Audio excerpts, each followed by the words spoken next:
What's up guys, Everything Apple Pro here, and Apple has been making slow and steady progress on their iOS 9 operating system. We're less than a month away from final release, we're already on iOS 9 Beta 5, and every single day, people are finding more and more hidden features. Now, going off of the 100 I've already shown you, here are even 50 more hidden features that we found in iOS 9. Many of these you wouldn't even notice without activating some sort of a hidden gesture or holding something longer, so it's really interesting to see how these all come together and make iOS 9 a better interface for everybody. These are brand new features. A lot of these I guarantee you will not know about. Some of these I have shown you in my beta preview videos, but I've compiled the next top 50 hidden features in iOS 9, so this makes this a part 3. Anyways, let's go ahead and jump right in. Now, since my last 50 hidden features video, Apple did actually add a new news application. So this new news application pretty much allows you to see all of your favorite content and publishers in one place. It'll compile them depending on your interests, so you can get a great place to read your news in the best, most interactive way. Apple has updated their wallpapers in this latest beta version. So there are 15 brand new wallpapers,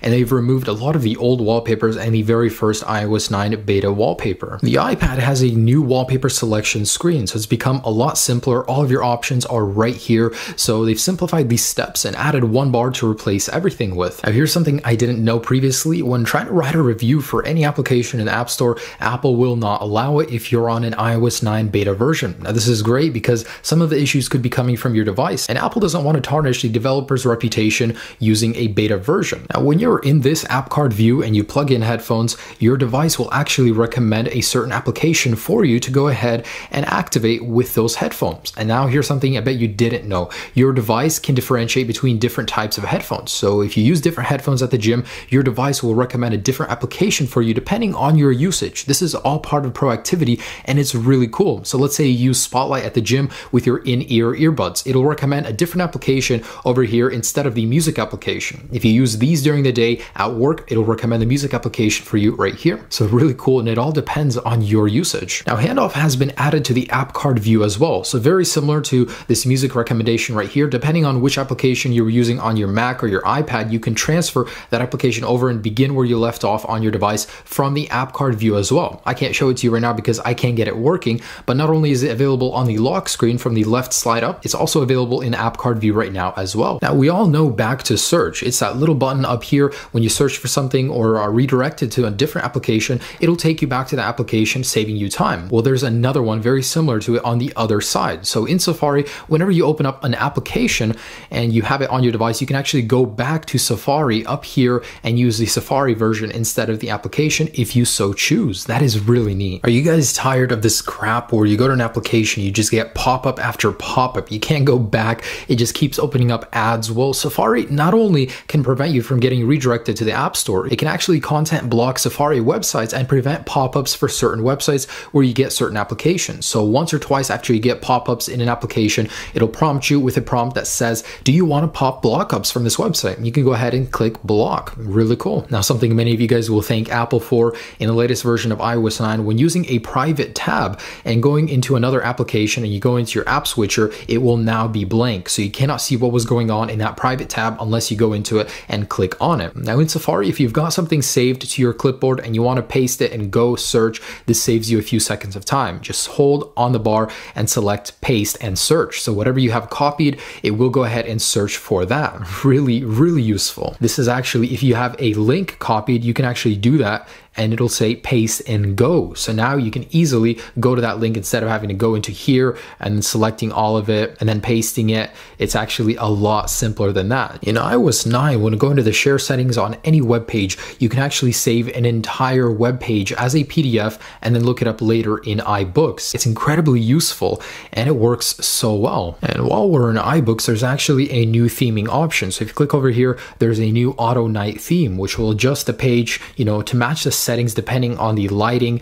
and it's really useful. It can save your eyes a lot of strain. Now, a very simple way to request the desktop version of a site in Safari is just to hold the refresh button over here, and then you get request desktop site. Now, when you guys get to 80% on the lock screen, your device will automatically turn off low power mode if it was previously enabled. You can easily slide that and enable it again just by clicking on that button right there. In cellular options, there's a new Wi-Fi assist option right here, which will pretty much pick up on cellular where Wi-Fi drops drops out. If your Wi-Fi signal gets low, cellular will pick up and start loading the web page or whatever you were doing to make it a seamless experience. There's a new option for Apple Music Connect in restrictions. Now, it's very useful. If it's a feature you don't like, when you actually turn it off, you can disable Connect with artists in the music application. Instead, it's replaced with Playlists tab, so it'll look just like that. The new News application now has an individual restrictions tab as well, so you can restrict usage for that. Siri can now toggle on and off both cellular and low power mode. Siri, disable cellular data. And there you go. In general settings, there is now a relocated regulatory tab. So in here are all the FCC labeling,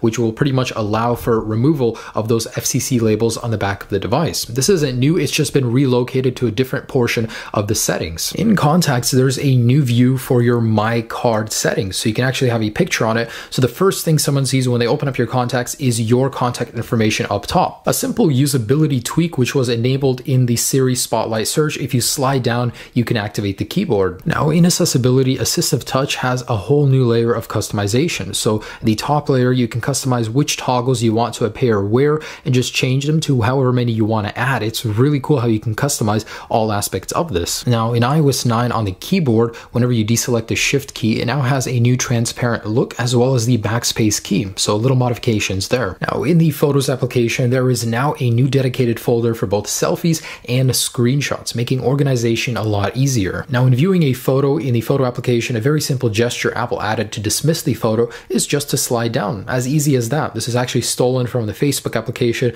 but it works so well. Now when editing slow motion video, there's an entirely new menu to do so from down here, so you can go ahead and drag and drop as you usually would, but it's pretty much been relocated from the top to the bottom and it's a black background, so it makes editing a little bit easier. Now something I thought was extremely convenient, if you receive a flight number in your Messages application and you click on it, you now get an option to preview the flight. It opens up this card, but I urge you guys, be careful. This isn't always accurate, so it could cause some worries. You know, be careful with this right now. It's obviously in beta, but this is really cool that it gives you a preview of the flight within the Messages application. Super dandy. Now something incredibly useful that the Maps application will do now is it will remember your traffic habits. Now this isn't anything new, but it will recommend certain routes at certain times of the day. So say you're off of work around 7:45. It'll recommend a route for you to go home. All you need to do is slide on it and it will activate it. That could be incredibly useful. Something very, very useful that iOS 9 will do is it will give you the ability to install a software update overnight. So you no longer need to waste time. You can go ahead and schedule it to install later